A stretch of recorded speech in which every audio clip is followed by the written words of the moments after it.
Pemirsa, Badan Legislasi DPR RI melakukan rapat pleno dengan Wakil Menteri Hukum dan Panitia Perancang Undang-Undang. Ya, dalam rapat balik tersebut, salah satu bahasannya yakni RUU Perampasan Aset.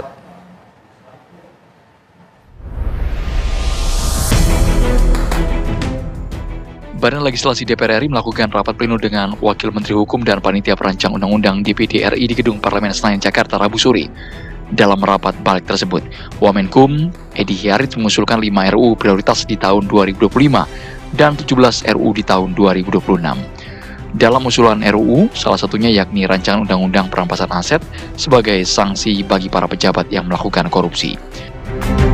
Ketua Badan Legislasi DPR RI, Bob Hasan, mengatakan RUU Perampasan Aset menjadi prioritas dan sudah mulai tahap pembahasan di tahun 2025. Kita mulai pembahasan. Nah, terpenting sekarang ini publik harus tahu isinya. Itu yang saya sampaikan minggu kemarin ya. Jadi, meaningful partisipasi publik, pemaknaan daripada isinya dan sebagainya. Selama ini kan publik hanya mengetahui daripada judulnya, gitu loh.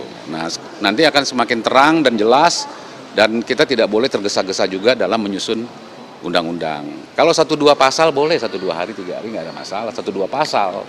Tapi kalau berbagai undang-undang segala macam kan ada sangkut pautnya dan ada singgungan ya antara undang-undang yang satu dengan undang-undang yang lain yang harus diperhatikan. Itu yang namanya harmonisasi dan sinkronisasi. Wamenkum Edi Hiarit mengutamakan pemaknaan isi serta partisipasi publik secara keseluruhan. Semua. Ya.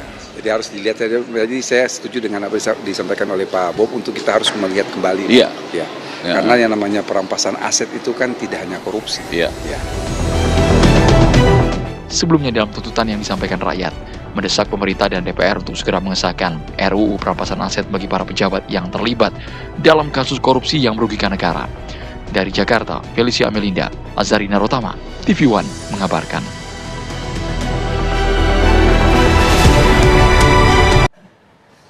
Pemerintah melalui Kementerian Hukum mengusulkan kepada DPR sebanyak 17 RUU untuk masuk ke prolegnas prioritas 2026. Hal tersebut disampaikan oleh Wamenkum Edward Omar Syarif Hiarij saat rapat dengan Balik DPR pada Rabu kemarin. Pemerintah juga mengusulkan 7 RUU untuk masuk dalam evaluasi prolegnas jangka menengah. Di sisi lain, Wamenkum mengusulkan RUU tentang keadilan restoratif untuk diminta dikeluarkan dalam daftar prolegnas jangka menengah. Dan akuntabel guna mencegah penyalahgunaan kewenangan. Fraksi Partai Demokrat juga, kecuali ada kesepakatan bilateral saja